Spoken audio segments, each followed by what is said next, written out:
Hi hello ನಮಸ್ತೆ ಎಲ್ಲರಿಗೂ ಸ್ವಾಗತ ಮತ್ತೊಮ್ಮೆ ನಮ್ಮ ಚಾನಲ್ಗೆ.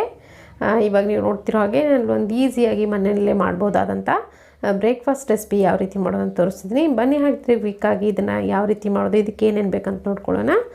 ನಾನಿಲ್ಲಿ ನೋಡ್ತಿರ್ಬೋದು, ಇಲ್ಲಿ ಹೆಸರು ಕಾಳನ್ನು, ಇದೇನು ಹೆಸರು ಕಾಳಿದೆ, ಹೆಸರು ಕಾಳಿನ ಹಿಟ್ಟನ್ನು ಬಳಸಿ ನಾನು ಮಾಡ್ತಿರುವಂಥ ಬ್ರೇಕ್ಫಾಸ್ಟ್ ಇದು.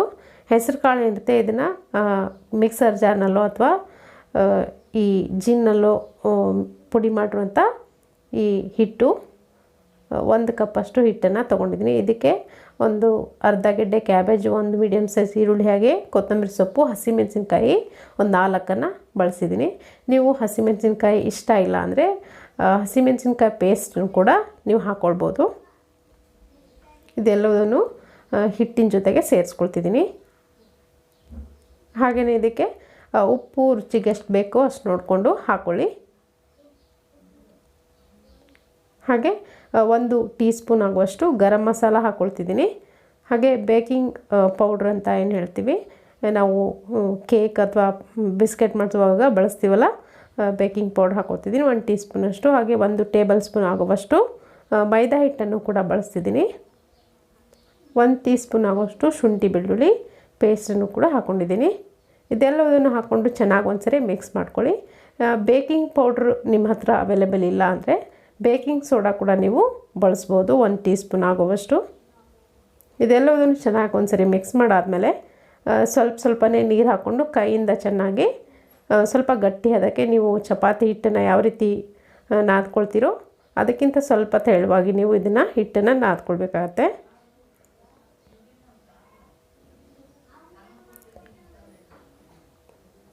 ನೀರನ್ನು ನೋಡಿಕೊಂಡು ಸ್ವಲ್ಪನೇ ಹಾಕ್ಕೊಂಡು ಚೆನ್ನಾಗಿ ಕಲಿಸ್ಕೊಳ್ಳಿ.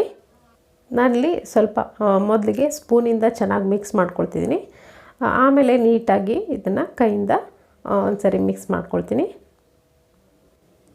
ನೀವು ಬೇಕಿದ್ರೆ ಇದನ್ನು ಸ್ವಲ್ಪ ಜಾಸ್ತಿ ನೀರು ಹಾಕಿ ಈ ದೋಸೆ ಹಿಟ್ಟಿನ ಹದಕ್ಕೆ ಕೂಡ ನೀವು ಇದನ್ನು ಕಲಿಸ್ಕೊಳ್ಬೋದು. ಅದು ಕೂಡ ಚೆನ್ನಾಗಿ ಬರುತ್ತೆ, ಸ್ಮೂತಾಗಿ ಸಾಫ್ಟಾಗಿರುತ್ತೆ. ನಾನಿಲ್ಲಿ ರೊಟ್ಟಿ ಥರ ತಟ್ಕೊಳ್ತಾ ಇರೋದ್ರಿಂದ ಸ್ವಲ್ಪ ಗಟ್ಟಿ ಹದಕ್ಕೆ ನಾನಿಲ್ಲಿ ಕಲಿಸ್ಕೊಳ್ತೀನಿ. ಇವಾಗ ನೋಡ್ತಿರ್ಬೋದು, ಈ ಹದಕ್ಕೆ ನಾನು ಕಲಸಿಟ್ಕೊಂಡಿದ್ದೀನಿ.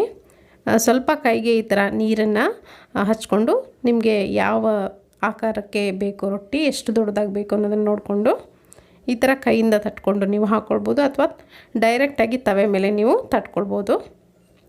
ನಾನಿಲ್ಲಿ ತವೆ ಕೂಡ ಕಾಯಕ್ಕಿಟ್ಟಿದ್ದೀನಿ, ತವೆ ಕಾಯ್ದಿದೆ. ಇದಕ್ಕೆ ಸ್ವಲ್ಪ ನೋಡಿ, ನಾನಿಲ್ಲಿ ಕೈಗೆ ನೀರನ್ನು ಹಚ್ಕೊಂಡು ಚಿಕ್ಕ ಚಿಕ್ಕ ಆಕಾರಕ್ಕೆ ರೊಟ್ಟಿನ ತಟ್ಕೊಳ್ತೀನಿ. ಸ್ವಲ್ಪ ತವೆಗೆ ಎಣ್ಣೆ ಕೂಡ ಹಾಕ್ಕೊಳ್ತಿದ್ದೀನಿ, 1 ಸ್ಪೂನ್ ಆಗುವಷ್ಟು.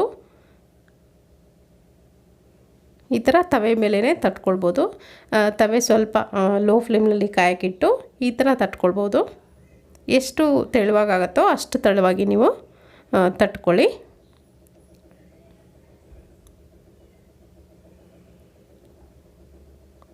ತುಂಬ ಚೆನ್ನಾಗಿರುತ್ತೆ ಟೇಸ್ಟು.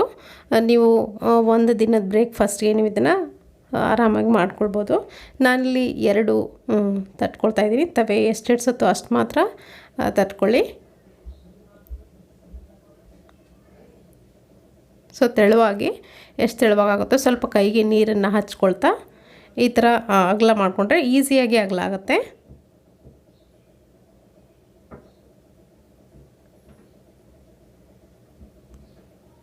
ಸ್ವಲ್ಪ ಎಣ್ಣೆ ಜಾಸ್ತಿ ಹಾಕಿ ಇದನ್ನು ಬೇಯಿಸಿದರೆ ಚೆನ್ನಾಗಿ ಟೇಸ್ಟ್ ಬರುತ್ತೆ. ಸೊ ಇವಾಗ ನೀವು ನೋಡ್ತಿರ್ಬೋದು, ಒಂದು ಕಡೆ ಕ್ಲೀನಾಗಿ ಚೆನ್ನಾಗಿ ಬೇಯೋವರೆಗೂ ಯಾವುದೇ ಕಾರಣಕ್ಕೂ ತಿರುಗಿಸ್ಲಿಕ್ಕೆ ಹೋಗಬೇಡಿ. 1 ರಿಂದ 8 ನಿಮಿಷ ತೊಗೊಳುತ್ತೆ. 8 ನಿಮಿಷಗಳ ಕಾಲ ಇದನ್ನು ಒಂದು ಕಡೆ ಬೇಯಿಸ್ಕೊಳ್ಳಿ, ಚೆನ್ನಾಗಿ ಬೇಯುತ್ತೆ. ಮೀಡಿಯಮ್ ಫ್ಲೇಮ್ಲಿಟ್ಟು ಸ್ವಲ್ಪ ಜಾಸ್ತಿ ಹೊತ್ತು ಬೇಯಿಸ್ಕೊಂಡ್ರೆ ಕ್ಲೀನಾಗಿ ಎಲ್ಲ ಕಡೆ ಈವನಾಗಿ ಬೇಯುತ್ತೆ.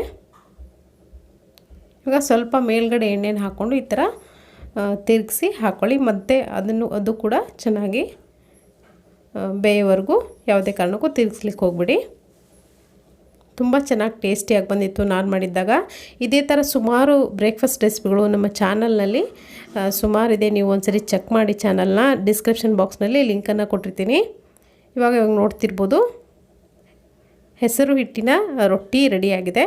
ಮಸಾಲ ರೊಟ್ಟಿ. ಇದನ್ನು ನೀವು ಕೂಡ ಖಂಡಿತವಾಗ್ಲೂ ಮನೆಯಲ್ಲಿ ಮಾಡ್ಕೊಂಡು ನೋಡಿ ಅಭಿಪ್ರಾಯ ತಿಳಿಸಿ.